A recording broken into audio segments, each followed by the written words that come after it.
Merci beaucoup d'être venu. Je vous invite à aller dans vos Bibles à l'Évangile selon Luc au chapitre 2. L'Évangile de Luc au chapitre 2 que nous avons lu tout à l'heure. Il y a des Bibles blanches autour de vous, c'est sur la page, j'ai oublié de marquer. Comment ? 661 des Bibles de l'Église. Si vous n'avez pas de Bible, vous pouvez trouver un petit peu autour de vous une de ces Bibles blanches. Si vous n'avez pas de Bible à la maison qui vous appartient, je vous invite à prendre cette Bible avec vous. Vraiment, c'est notre cadeau à vous ce matin. On serait ravis de vous faire ce petit cadeau de Noël aujourd'hui. On est au milieu, à la toute fin de notre série sur l'Avent, comme on fait tous les ans. On a vu la semaine dernière, dans Ésaïe chapitre 9, que le Messie promis par Dieu serait le roi éternel de Dieu, donc Dieu lui-même venu à ce monde. Et comme on a vu pour les premiers lecteurs de la prophétie d'Ésaïe, ça aurait été une merveilleuse promesse. La promesse que Dieu vient nous sauver, Dieu vient sauver le peuple. Alors la question, c'est sauver le peuple de quoi ? Le Messie vient nous sauver de quoi ? Alors, leur pensée immédiate aurait été qu'il vient les sauver de l'oppression. Le roi parfait vient de la descendance de David et il nous ramènera, nous, tout le peuple, il nous ramènera au jour de gloire de notre grand roi David. Il nous libérera de l'oppression des pays étrangers. Alors, du coup, puisque ça aurait été la pensée première de ces lecteurs originaux, la manière dont le Messie est vraiment venu est censée nous choquer complètement. Parce que tous les acteurs de la scène, Marie, Joseph, les bergers, étaient des gens qui seraient normalement exclus de l'extraordinaire. Ils seraient normalement exclus d'un plan de Dieu si immense. Dieu, avant, agissait souvent par des rois, à travers des rois, David, Salomon, Saül même à sa façon. Dieu travaille parmi les grands, n'est-ce pas, le peuple croyait. Alors que Marie, Joseph, les bergers étaient des gens complètement ordinaires. Et on ne dirait pas que Dieu agit de la sorte avec des gens ordinaires. Les circonstances autour de la naissance de Jésus nous montrent que Jésus est venu sauver son peuple, est bel et bien venu sauver son peuple, mais pas de la manière qu'ils avaient imaginé. Alors aujourd'hui, on va juste se concentrer sur l'annonce de l'ange au berger. On a lu le texte tout à l'heure avec la naissance de Jésus et l'annonce après. On va juste se focaliser sur l'annonce des anges au berger, parce que dans cette annonce, on y voit tout. On voit tout. Jésus vient de naître à Bethléem. Et personne n'est au courant, personne dans la ville n'est conscient de l'événement colossal qui vient de se produire. Les autorités religieuses qui avaient pourtant étudié les promesses messianiques depuis la plupart de leur vie, qui devaient pouvoir reconnaître les signes, n'étaient pas au courant du tout, ils n'ont rien remarqué.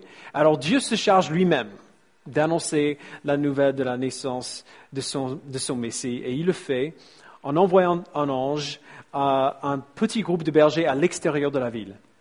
Donc, c'est là on va reprendre notre lecture, on va le lire ensemble à partir du verset 8. Donc, lisons ensemble, verset 8. Il y avait dans la même région des bergers qui passaient la nuit dans les champs pour y garder leurs troupeaux. Un ange du Seigneur leur apparut et la gloire du Seigneur resplendit autour d'eux. Ils furent saisis d'une grande frayeur. Alors, arrêtons juste un instant.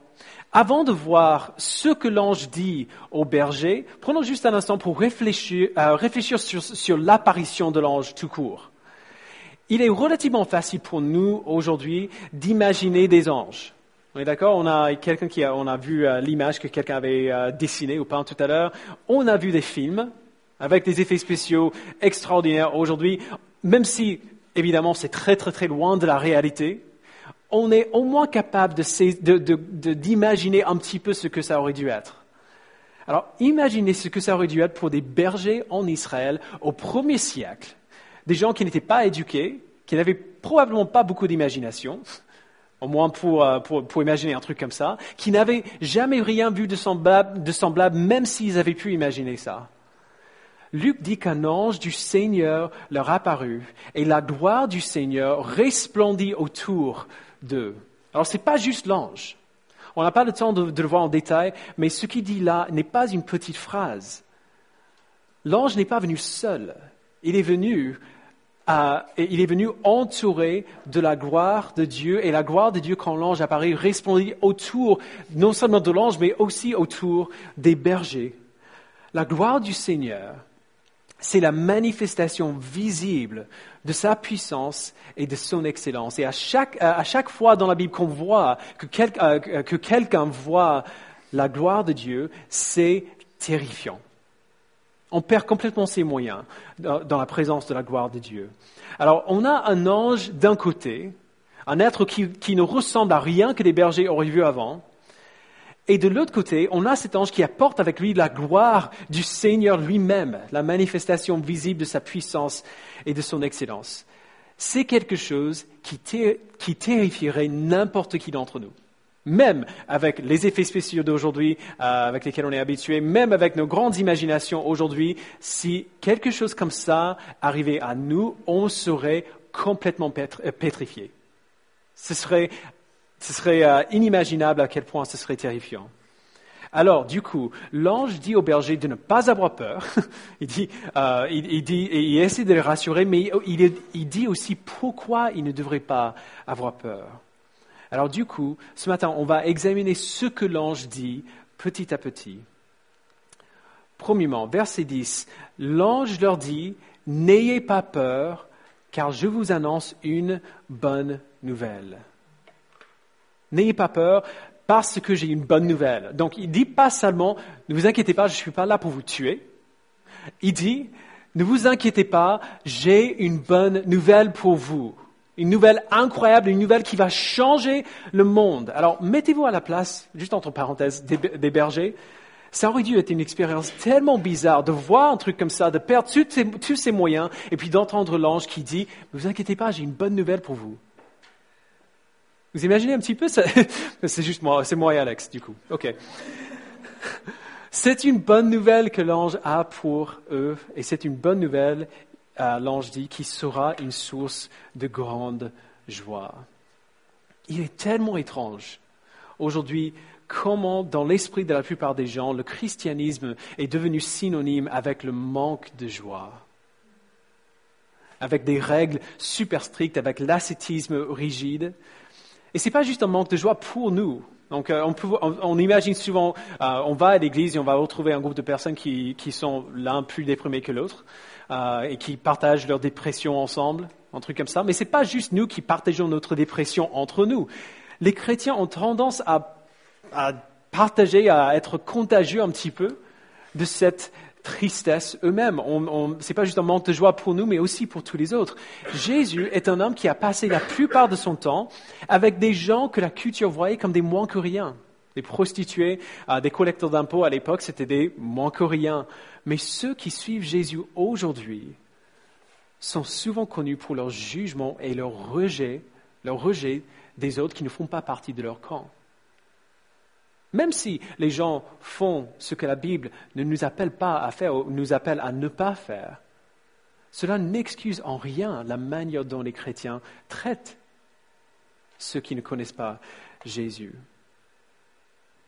On dirait par la réaction, par la manière dont les chrétiens traitent souvent les gens qui sont en dehors de l'Église que nous, on mérite mieux. Nous, on mérite de connaître Jésus. Et même parmi nous, si vous avez grandi dans l'Église, cette impression que les gens ont quand on vient à l'Église, que tout le monde est, il y a tous l'un plus déprimé que l'autre, que c'est un peu vrai parfois. C'est pas juste une impression à chaque fois. Alors, heureusement, pas dans tous les cas. Il y a des églises dans lesquelles ce n'est pas vrai, mais il y a des chrétiens comme ça aussi, des chrétiens qui sont tout simplement misérables tout le temps. Alors j'espère du coup que vous voyez, que nous sommes capables de voir ce matin que quelque part, le message a déraillé. Il y a un lien inextricable entre le message de l'Évangile, donc la bonne nouvelle que l'Évangile, que l'ange apporte au berger, et la grande joie qui devrait être en ceux qui le reçoivent.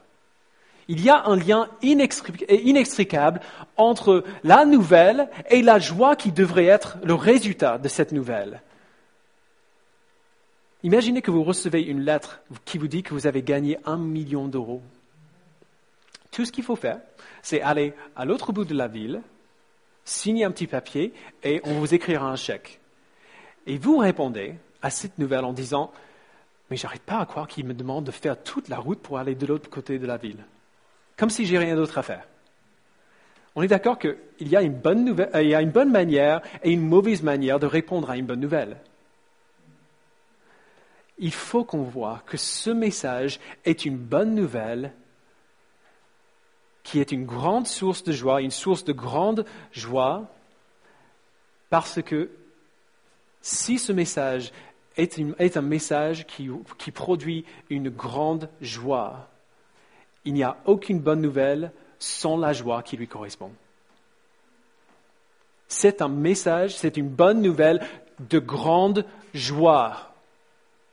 S'il n'y a pas la joie, on n'a pas compris la nouvelle. S'il n'y a pas la joie en nous, en réaction à cette bonne nouvelle, c'est qu'on n'a pas compris la bonne nouvelle. Ensuite, l'ange dit, n'ayez pas peur, car je vous annonce une bonne nouvelle qui sera une source de grande joie pour tout le peuple. Autrement dit, la venue du Messie n'est pas exclusive. Elle n'est pas pour seulement une certaine classe de personnes. Et Dieu le prouve non pas seulement dans l'avenir, dans le ministère de Jésus, il va le prouver à plusieurs reprises pendant ce ministère, mais Dieu le prouve même au moment de l'annonce. Dieu prouve que cette bonne nouvelle est une source de grande joie pour tout le peuple en annonçant la nouvelle tout d'abord à un groupe de simples bergers, des hommes qui étaient tout en bas de l'échelle sociale, qui ne savaient peut-être pas initialement quoi faire avec cette bonne nouvelle. Si Dieu était apparu aux autorités religieuses pour leur dire ce qui était en train de se passer, ils auraient tout cadré. Ils auraient su exactement ce qu'il faut faire dans ce moment-là parce qu'ils ont tout étudié. Mais Dieu ne s'adresse pas à eux en premier. Il ne s'adresse pas, entre guillemets, à ceux qui le méritent. Il s'adresse tout d'abord à un petit groupe de simples bergers que personne ne regardait de près. C'est une bonne nouvelle de grande joie pour tout le peuple. Tout le peuple.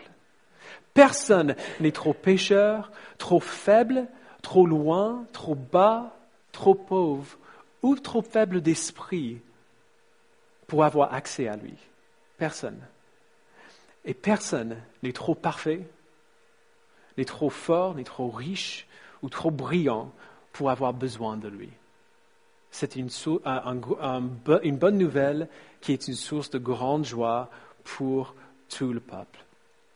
Et voici la nouvelle qui commence, verset 11. Aujourd'hui, dans la ville de David, ok, stop, je sais que c'est une demi-phrase, mais on va s'arrêter là. Le prophète Michée avait prophétisé que le Messie naîtrait à Bethléem, la ville natale de David. En plus, le Messie n'était pas juste destiné à naître chez David, dans sa ville, et il serait aussi de la descendance de David. On voit dans 2 Samuel chapitre 7, le prophète Nathan parle à David de la part de Dieu, et il dit au verset 12, « Je ferai surgir après toi ton descendant, celui qui sera issu de toi, et j'affirmerai son règne. Ce sera lui qui construira une maison en l'honneur de mon nom, et j'affirmerai pour toujours le trône de son royaume. Ta maison et ton règne seront assurés pour toujours après toi. Ton trône sera affermi pour toujours. » Alors vous voyez un petit peu ce qui s'est passé au fil de cette prophétie. Ce qui a commencé comme une prophétie concernant le fils de David, donc Salomon, qui allait construire le temple pour Dieu à Jérusalem. Ce qui a commencé comme une prophétie à propos de Salomon a pris un sens plus grand. Dieu a promis un royaume qui n'aura jamais de fin. Un autre fils de David régnerait pour toute l'éternité et ferait bâtir un temple bien différent de celui de son fils. Autrement dit, Dieu accomplit parfaitement les promesses qu'il fait à son peuple. Même des promesses faites aux patriarques il y a des siècles avant, Dieu est toujours fidèle pour accomplir ses promesses jusque dans les détails. Aujourd'hui, dans la ville de David, comme j'ai bien dit, il vous est né un sauveur qui est le Messie. Alors, ce mot « Messie » est un mot qui n'est pas spécialement connu en dehors de l'Église. Ce Messie, c'était le sauveur promis des Juifs. Donc, les Juifs l'attendaient depuis longtemps et ils s'attendaient à ce que ce Messie vienne les libérer de l'oppression On a vu dimanche dernier qu'ils étaient constamment sous le jugement de Dieu pour leurs péchés, et ce jugement a pris forme d'une oppression ou d'une occupation étrangère. D'abord l'Assyrie, puis le Babylone, puis maintenant, à cette époque, Rome. Mais toutes ces occupations et exils étaient censés enseigner aux Israélites qu'il y a un plus grand problème. Il y a une vérité plus profonde ici. Ils étaient tous des esclaves à un maître bien plus dangereux, bien plus cruel que Babylone ou que Rome. Ils étaient esclaves de leurs péchés, de leur rébellion contre Dieu, et leur besoin d'être sauvés des conséquences éternelles de leur rébellion était infiniment plus grand que leur besoin d'être sauvés de l'occupation romaine. Alors, le Messie promis serait ce sauveur-là. Celui qui sauve le peuple de quelque chose d'infiniment plus grand qu'une occupation étrangère. Il viendrait sauver le peuple de leurs péchés. Et pas seulement ce peuple, mais tous les peuples, car tous les peuples sont esclaves du même péché. Ce n'est pas juste le peuple d'Israël qui a ce problème-là, c'est nous tous, que nous le sachions ou non. Il est parfois difficile, on est d'accord, de réaliser que nous sommes esclaves du péché. On a du mal à le croire, vraiment. Parfois, j'ai des amis non-chrétiens qui m'ont dit, après avoir eu une discussion, que ça semble un peu exagéré quand même de dire qu'on est esclave du péché. Alors, pour le dire autrement, et si vous êtes de l'Église, vous avez déjà entendu cette phrase quelquefois, nous sommes ce que nous aimons. Nous sommes ce que nous aimons. Nous sommes ce que nous désirons. Si vous voulez vraiment savoir qui est quelqu'un, pourquoi ils sont comme ça, la question à poser n'est pas qu'est-ce que tu crois ou qu'est-ce que tu penses. La question à poser, c'est qu'est-ce que tu veux? Qu'est-ce que tu désires? Qu'est-ce que tu aimes?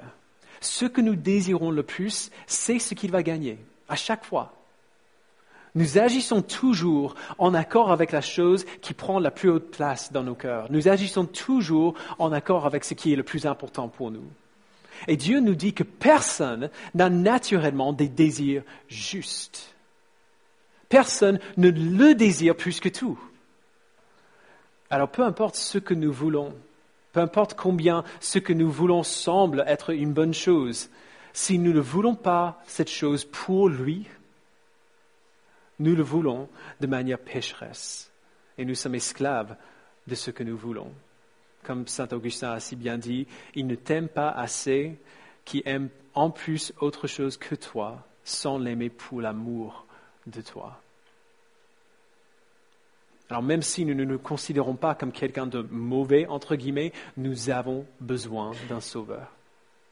Nous avons besoin d'un Messie. Et la bonne nouvelle, pour nous tous, la source de grande joie pour tout le peuple, c'est que ce jour-là, il y a un peu plus de 2000 ans, ce sauveur dont on avait besoin, il est venu, il est né. Aujourd'hui, dans la ville de David, il vous est né un sauveur qui est le Messie, le Seigneur. Cet enfant, ce bébé n'est pas seulement le Messie. Il n'est pas seulement le sauveur, il est le Seigneur. C'est quand même pas la même chose. C'est pas les mêmes rôles en tout cas. Et le rôle de ce bébé qui naît ce jour-là à Bethléem ne se limite pas au rôle de Messie. Ce n'est pas seulement notre Sauveur, c'est aussi notre Seigneur. Ce bébé est celui qui a tout créé, Jean nous dit dans son évangile. Ce bébé est celui qui a tout créé. Et donc ce bébé-là a l'autorité sur toute la terre. Ce bébé est celui qui mérite notre obéissance et donc a l'autorité de l'exiger. Et lorsque nous péchons, encore aujourd'hui, c'est contre ce bébé que nous péchons. C'est contre ce bébé que nous péchons. Ce bébé est notre roi et il ne restera pas un bébé pour toujours. Bientôt, il grandira, il pourra parler, il nous donnera la direction, oui, et oui aussi des commandements. Il a l'air inoffensif pour l'instant, tout innocent, tout petit, il ne peut rien faire sans ses parents, mais attendez, il grandira. Et il changera le monde éthique, religieux et politique dans lequel nous vivons. Il est celui qui aura une plus grande influence sur l'humanité que n'importe qui d'autre. Il est celui qui reviendra un jour sur un cheval blanc, avec le pan de sa robe roulé dans le sang, avec une épée qui sort de sa bouche et avec un tatouage sur sa hanche. Il a l'air d'un bébé ordinaire, mais détrompez-vous bien, ce n'est pas un bébé ordinaire, c'est le Seigneur. C'est l'être le plus puissant qui a jamais existé et il sera victorieux. Ce bébé est le Seigneur. Alors, après nous avons parlé de l'enfant de la victoire, il dit au berger quel est le moyen de la victoire que Dieu assure. Verset 12. Voici à quel signe vous le reconnaîtrez. Vous trouverez un nouveau-né, enveloppé de langes et couché dans une mangeoire. Alors, l'annonce jusqu'ici est surprenante. Mais peut-être que la chose la plus surprenante de cette annonce vient lorsque l'ange dit au berger comment reconnaître le bébé. Des langes pour envelopper un bébé sont assez ordinaires. On a fait ça avec Jack aussi quand il était un nouveau-né.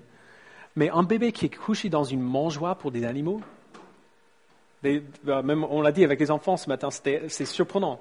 Jack, il avait du mal à croire pourquoi on ne le mettrait pas dans un lit.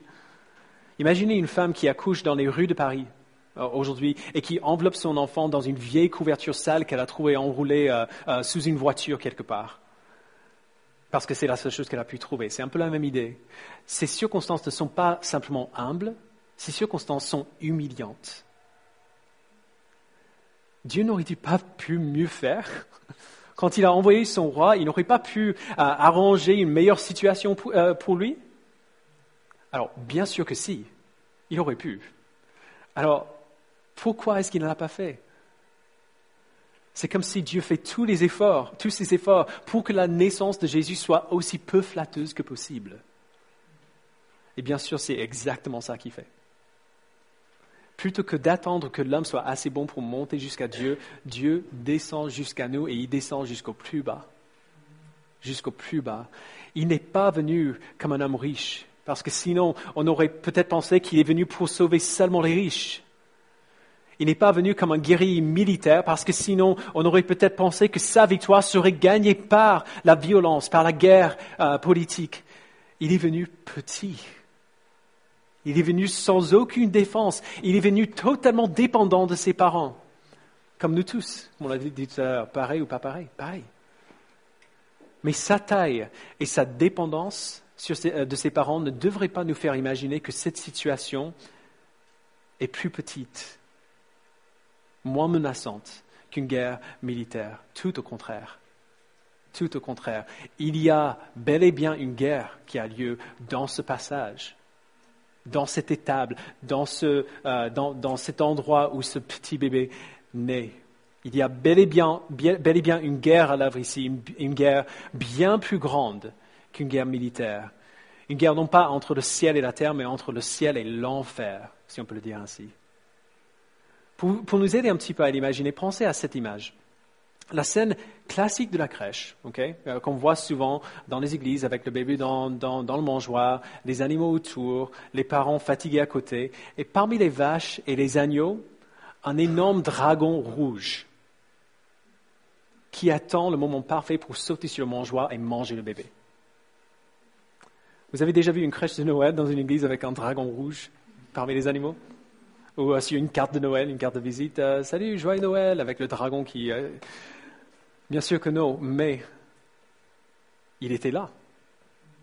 Dans l'Apocalypse chapitre 12, Jean décrit sa vision de ce qui avait vraiment eu lieu à la naissance de Jésus. Donc Apocalypse 12, verset 4, si vous voulez tourner avec moi pour être bien sûr que je n'invente rien. Apocalypse chapitre 12, verset 4. Le dragon se plaça devant la femme qui allait accoucher afin de dévorer son enfant dès qu'il serait né. Elle mit au monde un fils, un enfant mâle qui doit diriger toutes les nations avec un sceptre de fer. Donc cette partie-là, ça nous indique de qui il parle. Il parle bien de Jésus. Jésus, c'est l'enfant qui naîtra et qui doit diriger toutes les nations avec un sceptre de fer. Et son enfant fut enlevé vers Dieu et vers son trône. Autrement dit, le dragon, Satan, attendait l'incarnation. attendait la venue du Messie, attendait de sauter sur Jésus et de gagner le jour, mais il n'a pas réussi. Il était là.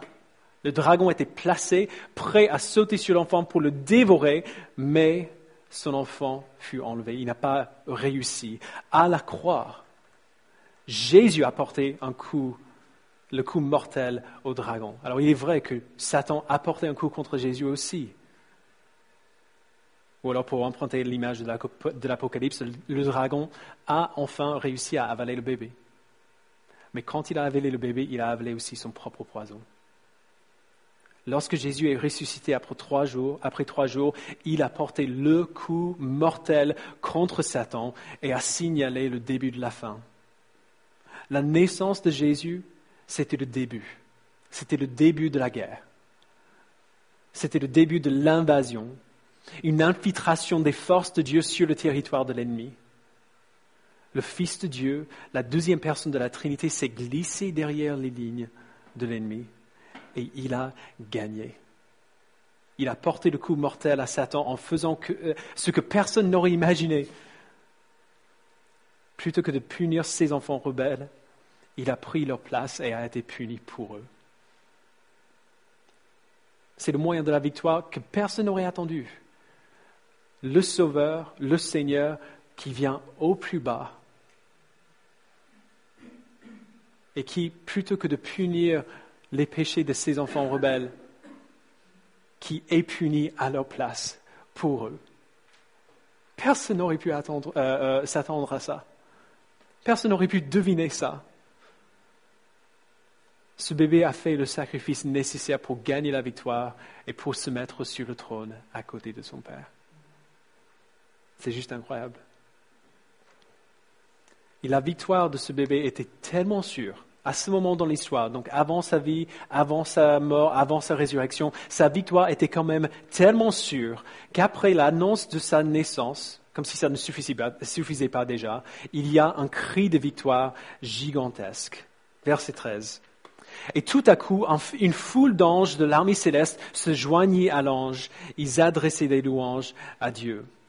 Donc juste au cas où les bergers n'étaient pas déjà assez impressionnés par ce qui se passait, l'ange qui leur parle est maintenant accompagné d'une foule, d'une multitude d'anges, des anges innombrables, tout comme lui, qui chantent et qui crient et qui louent Dieu en disant au verset 14, « Gloire à Dieu dans les lieux très hauts et paix sur la terre et bienveillance parmi les hommes. » Cette gloire dont on a parlé tout à l'heure, cette gloire qui maintenant apparaît de manière encore plus extraordinaire, cette gloire qui est chantée et acclamée par les anges, devrait nous effrayer. Comme la vision de l'ange a effrayé les bergers. L'annonce de la gloire de Dieu devrait nous effrayer tout autant que la vision de la gloire de Dieu. Parce que l'annonce de la gloire de Dieu souligne la réalité de l'immense écart entre nous et lui, entre nous-mêmes et le Dieu de l'univers. Alors, j'espère que vous le réalisez ce matin. Vous êtes tellement loin de la gloire de Dieu. Vous êtes tellement loin de la gloire de Dieu que par vous-même, vous ne pouvez jamais espérer être unis à lui. Jamais, jamais de la vie, vous ne vous y approcheriez même un petit peu. Aucun d'entre nous ne peut l'espérer. Même pour l'être humain le plus parfait qui a jamais existé, l'écart entre lui et le Dieu glorieux de l'univers est infiniment grand. Peu importe notre classe, notre salaire, notre culture ou notre arrière-plan, nous sommes tous des rebelles. Nous nous sommes tous rebellés contre le Dieu saint. Nous avons préféré nos désirs aux siens. Nous n'avons pas cru que ce que notre Créateur nous ordonne est meilleur pour nous que ce que nous voulons nous-mêmes. Nous avons même refusé de reconnaître son existence. Nous nous tenons devant lui coupable et nous ne pouvons rien faire pour changer cela. Comme Paul a dit dans sa lettre aux Romains, tous ont péché et sont privés de la gloire de Dieu, tous. Mais voici la bonne nouvelle. Gloire à Dieu dans les lieux très hauts, paix sur la terre et bienveillance parmi les hommes. Dieu, riche en miséricorde, est descendu jusqu'à nous. afin de nous unir à lui. Sa venue n'était pas exclusive. Elle n'était pas uniquement pour les riches, ou les éduqués, ou les qualifiés. Il est venu comme un bébé ordinaire, né aux parents avec des moyens modestes. Et sa naissance a été annoncée à de simples bergers, les hommes les plus bas de leur culture. Dieu est venu aux ordures de la société pour se rendre accessible même aux ordures de la société. Pour montrer, autrement dit, qu'il n'y a pas d'ordures dans la société, que nous sommes tous sur le même plan. Il est venu au plus bas afin de se rendre accessible à tous les hommes, afin que tous les hommes puissent le voir et le connaître. Vous voyez, nous ne pouvons pas monter jusqu'à lui, alors il est descendu jusqu'à nous. Nous ne pouvons pas être assez bons pour lui, alors il a été assez bon pour nous. Il a vécu la vie que j'aurais dû vivre. Et il a fait pour moi, à ma place. Et il a pris la punition que moi je méritais. Il est mort de la mort que moi je mérite. Et il a fait à ma place. À la croix, il a pris mon péché et ma punition. Et il m'a donné toute sa perfection et toutes les récompenses qui viennent avec cette perfection. Personne n'est trop bas pour la venue de Jésus. La vie qu'il vit pour nous, la mort qu'il meurt pour nous, il a fait pour nous tous, peu importe notre classe, peu importe notre statut dans le monde dans lequel nous vivons, il a fait pour tout le peuple, même le plus bas, pour tous ceux qui accepteraient par la foi ce sacrifice. Personne n'est trop bas pour la venue de Jésus. Personne n'est trop pécheur pour être épargné par son sacrifice. Il est venu jusqu'à nous, il nous a apporté la paix et il est devenu notre victoire. Alors, voir la gloire de Dieu, comme on voit avec l'apparition de l'ange, la gloire de Dieu qui l'entoure, qui resplendit autour des bergers, la gloire qui est annoncée par le cœur des anges après, voir la gloire de Dieu, ça change une personne. Ça change comment nous voyons Dieu déjà. Si nous savons que Dieu s'est approché de nous, nous savons que nous pouvons aussi nous approcher de lui. Francis Schaeffer, parlant justement de l'expérience des bergers, écrit « Tant que les bergers saisissaient la réalité de cette expérience, j'imagine que la prière a dû être une expérience très simple pour eux. La communication avec Dieu aurait été facile parce qu'ils avaient vu le surnaturel. Si les bergers avaient entendu les anges, pourquoi Dieu n'entendrait-il pas les bergers? Une vision de la gloire de Dieu, ça change comment nous voyons Dieu déjà, ça change aussi comment nous voyons nous-mêmes. Donc Schaeffer continue. Ayant vu la gloire de l'armée céleste, un berger pourrait-il s'imaginer encore le centre de l'univers? En attendant que tout aille dans ce sens, la gloire du ciel aurait été trop grande pour cela. Ayant vu la gloire du ciel, les bergers de Bethléem n'auraient sûrement pas pu continuer leur course comme avant. Alors, l'appel de ce texte, c'est de voir ce que les bergers ont vu, d'entendre ce que les bergers ont entendu. L'appel de Dieu de ce texte, c'est de voir la gloire de Dieu en Jésus-Christ, de voir le Messie. Alors évidemment, on ne peut pas le voir physiquement. Il est né, il a vécu, il est mort, il est ressuscité, il est monté au ciel. Il n'est pas là avec nous dans cette pièce physiquement. Et c'est pour cela que Dieu nous a donné Luc. C'est pour cela que Dieu nous a donné son Esprit Saint.